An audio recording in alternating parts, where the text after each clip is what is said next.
Mamangayda yamna tanba suningdaba nipa ahawbadi yamna chaningba atanba ama leirami.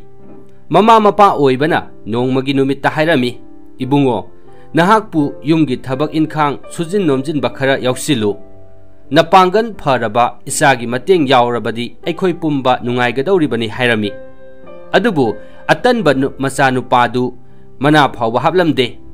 Matam chuppada nongmatasu yot paiduna yanakhagi napi phawba phalamde. Makhong makhutta leipak leikhom taikhini wakhini haiduna awaba thabakni kanaba natte haiduna suramde. Ahal oiraklaba mama mapana masabu lemthak thakpa tarami. Matam chuppada lemja chaba haibadu oirami. Mangondagi mateng oina mama mapa karigumba kanaba amatta phanglamde.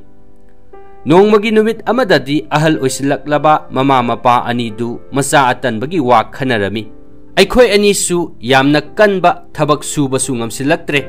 Aduna isasisu thakpa aikhoi puba ngamsilaklaroi. Isasibu kari kamdauna thabak suhangadagi khanarami. Thabak suhanbagi khanabada awaba ama oirami. Mamana mapada haraklami. Mapa ibungo isasi thabak sunanaba pambai oiba yaba amadi oiba yaise. Mapana karino hayu khanasi hairabada mamana nasanipase nupi amaga luhongbirasi.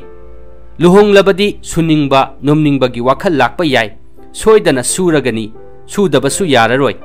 Mapana phare oiba yai adudi ai mau hainarurage hairaduna thangnaba khuldagi masak matau phajabi amabu mamau oige haijarure. Nupi mama mapanasu yabiraktuna luhongbire. Thabak surakadra khalluba atanba masado henna tansinbagum tausilakle. Matamnadi yaraktabana atanbagi masa ani sujilakle. Ahal oiraba mama mapaduna sura nomlaga charambadagi ngamsilaktrabada leijaba lau machet machet jonduna chaba horami. Lairaba imung ama haibadu chapsana oisilakle. Mama mapa anidusu leita laira wakhalne atanba masagi masu mamau singi wakhalna laiman oiraktuna taibang pan thadoklaga chatkre. Thangnaba kairoi leikaigi masung mamanaba mathak ahal singna nangbu thabak sunom silu takpirami. Adubu mahakna yaninglamde. Chaba thakpagi maning thungjilaktraba masa singi ningaida awaba oiraba mahing thanna karaba magi nupina mapuroibada nongmadi sauna hairaklami. Nupa nahakpu karino paisa thokpa thabak amatta tauba haitabra. Lau khara leiramba inkhol khara su yonthokhraba. Haujik karisu yoningai laisilaktre.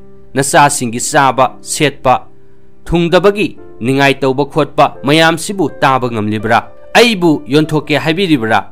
Ai phawba yonthok ninglamgadaba male haina chaiba ngangba khanaba hawraklami.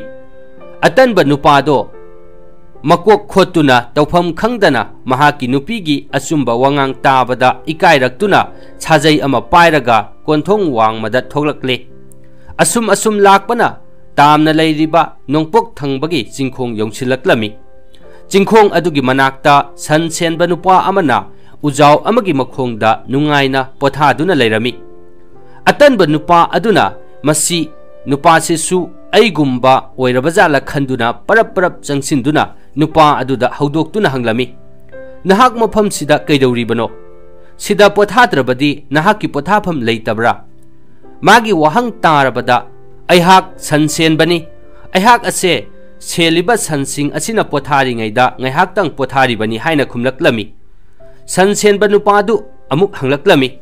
Nahakti mafam sida karigi laklibano.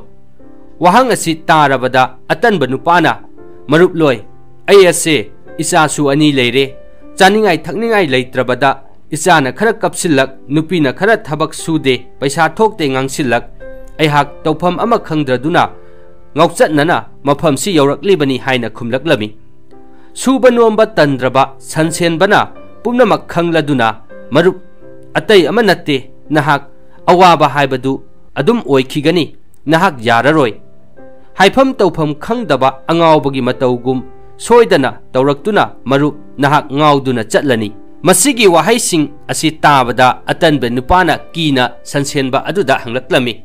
Marup karigino sansenbana sufam nompham khangdaba तौफम खंगद्रिबदी मरुपकी लेंजुमदा लाइरबा लाई कौबा तुंगदुना सानदुना लेरे मरुपनदी उबा फंगलमलोय हाइना लाइफाव तिनफावगी मोंगदा हाइरमी अतनबा नुपादुना करी करंबा थौरम पांगलगा मरुप लाई असि तांथोखिगदगे हंगलक्लमी सनसेनबना मरुप यामना लुबा लाइननी मसी हेक मरुपता पक्तुना लैरिबा मखैदी मरुप अवाबा ओइगनी नुपी अंगांग निंगाई फरकलोय खना चैनगनी लल तुंगलोय अदुना यामना लुबा लाइनी मरुप हाइरमी अतनबा नुपादुना मरुपना हैरगदी अमुक्ता फनबा तौबियो cell थुम कयाम चंगदगे हंगजरमी सनसेनबना पैसा नुंसा चंगलोयदा तौबदबु लाइरबा लाई मरुपता चोंगसिंदुना नपतुना लैरिबसी हातोक्सी हाइबा तारगदी मरुपना अइना हाइबा खुदिंगमक ngasiदगी इनबियु हाइरमी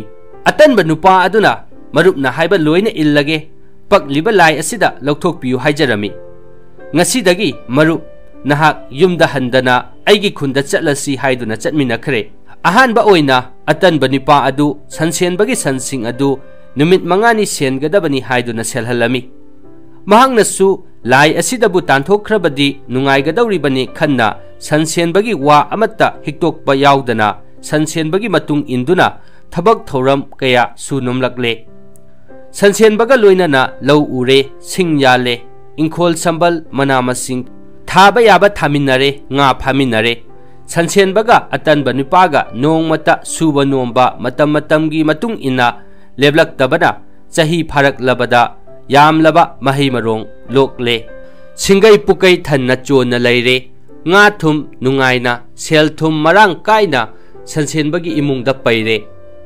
सनसेनलेंगी फंगबा फौसु सनसेनबना फंगले खुल अदुगी मी सिंगना नेगलकपा थबक इनखांग खुदिंग सनसेनबना लौदुना अतनबा मरुपतुगा सिनादुना थौखाई अममम तौदुना थबक पांथोकनरे फंगलकपा मखोय अनिगी पैसा सिंगदु सनसेनबा लोइना तुंगसिंदुना थमलमी नोंगमगी नुमित अमदनी अतनबा निपादुना सनसेनबदा येंगलगा मरुप अइगी इसादा पकलिबा लाई लाइरबा लाई हाइबदु कैदोंगै लौथोकलगा हाटकदौरिबनो हंगलमी सनसेनबना मरुप अइना हाइबा मकपु इनलिबा खुदिंगी मरुपकी लेंजुमदा तोंगलिबा सानरिबा लाई मराई लुक्कदौरिबनी मपांगल सोंथरक्तुना महाक मथंदा सिजखिगदौरिबनी हौजिक अइना येंगबदा मरुदी फजना लुक्थरे मपांगल सोयदना सोंथरक्लगनी हाइरमी अतनबा नुपादुना महाक्तदी मरुपना सिहनबियो अइबु ngaugadabadagi kanbiyo marupki tawbimal punsimaki kaujaroi haijarami sansenbana lairaba lai itawda paklibase aina maithiba pira dawbani haiduna nongmagi ayuk anganba amada san pabot salgari da pankhatuna phau bora tara kun hapchille chaba yaba mairel thabi alu kaya amasu hapchille aduga mahaki atanba marupka loinaraduna atanba nupadugi khultana laktuna अतनबगी मयुमदा थौजिलमी अतनबा निपा अदुगी नुपी अदुना तौरिबा पुमनमक उरबदा अंगकपा पोक्लमी सनगारीदा यावरकपा फौ मनामसिंग पुमनमक सनसेनबना अतनबा नुपादुगा होंजिनमिनरमी अतनबा नुपादुगी नुपीदु हराउजरमी कोइचेन चेंदुना चेंग लौरुरगा चाक थोंगदुना चाक चामिनरे चाक चामिनबा लोयरगा ngahak हराउ पोथारबदा सनसेनबना अतनबा नुपागी नुपीबु कौरदुना इबेमा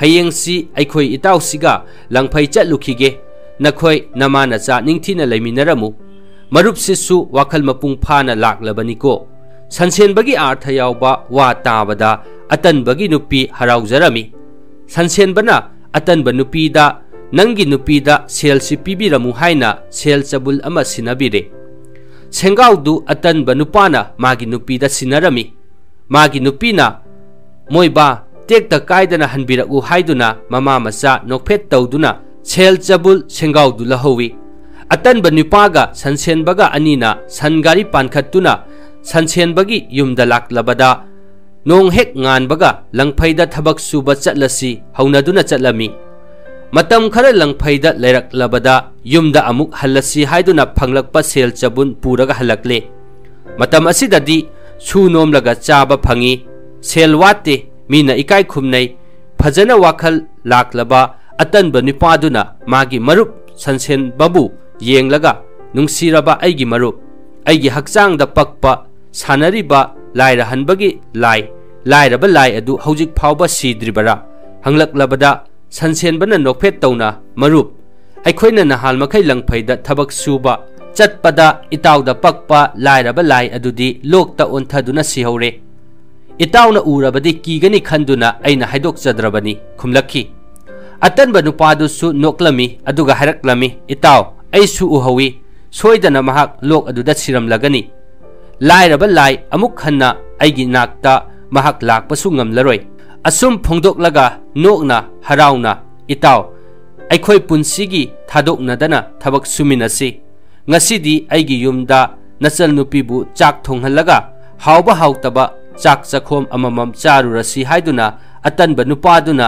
sansenbada haijaduna talamba nupagi khuntana laktuna chak chaminare atanba nupadugi nupidu ngasidi maithong tangang phajaramle magi masasing adu masa tanan leiramle sansenbaduna itaw hankrage haiduna sel chabul achauba ama puthoraktuna yenanaba thorang tawrami atanba nupaduna itaw sel jenaba lairi sel dudi itawgi loina oijaro itaw ngasidi nataw aigi laira sangsida ahing lekminaduna hayeng nongalaga thabak suminaraga kainasi haijarami pukjel chawraba sansenbana harauna yabiraduna sel dubu tangkhai ama tallamba nupaduda sinabirami asum tawduna nonganbaga sansenbaga tallamba nupaga thabak amuk suminaduna mayumda hanaduna nungsiba marup phangnaduna atanbagi lairaba imungdu lairaba lai mangkhiduna tanbadagi inakhunba imung oina nungaina